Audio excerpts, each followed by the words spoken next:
Family কার্ডের মাধ্যমে সরাসরি নগদ অর্থ সহায়তা দেওয়ার একটি নতুন উদ্যোগ নিয়েছে সরকার।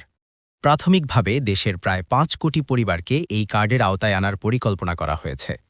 সংশ্লিষ্ট মন্ত্রীরা জানিয়েছেন, এ কর্মসূচিতে বিশেষ অগ্রাধিকার দেওয়া হবে হতদরিদ্র পরিবার ও নারীদের।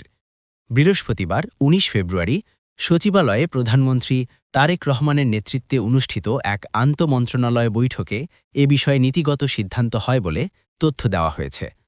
বৈঠক শেষে সংশ্লিষ্ট মন্ত্রীরা জানান, ফ্যামিলি কার্ডের মাধ্যমে সরাসরি নগদ অর্থ প্রদান করা হবে এবং কার্ড বিতরণে স্বচ্ছতা নিশ্চিত করা হবে।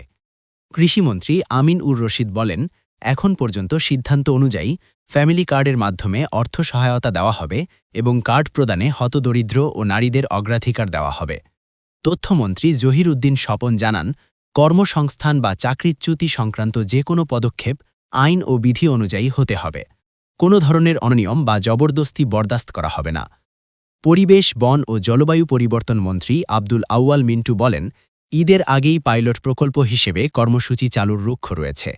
কিভাবে কার্যক্রম শুরু হবে সে বিষয়ে প্রাথমিক আলোচনা সম্পন্ন হয়েছে।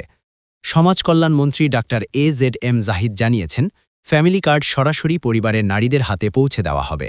বর্তমানে চালু থাকা অন্যান্য ভাতা কর্মসূচি বহাল থাকবে এবং নতুন কার্ডে প্রদত্ত অর্থ আগের ভাতার তুলনায় উল্লেখযোগ্যভাবে বেশি হবে বলে তিনি জানান। কার্যক্রম বাস্তবায়নের জন্য অর্থমন্ত্রী আমির খসরু মাহমুদ চৌধুরীর নেতৃত্বে একটি উপকমিটি গঠন করা হয়েছে, যা আগামী কয়েকদিনের মধ্যে বিস্তারিত প্রতিবেদন দেবে। সরকার আশা করছে আগামী ৬ মাসের মধ্যে অন্তত অর্ধেক কার্যক্রম বাস্তবায়ন সম্ভব হবে। সংশ্লিষ্ট মন্ত্রীরা জানিয়েছেন, ফ্যামিলি কার্ড কর্মসূচি নারীর ক্ষমতায়ন এবং আর্থিক সহায়তা জোরদারে গুরুত্বপূর্ণ ভূমিকা রাখবে এবং পুরো প্রক্রিয়ায় রাজনৈতিক প্রভাব বা মধ্যস্থতাভোগীর সুযোগ থাকবে না।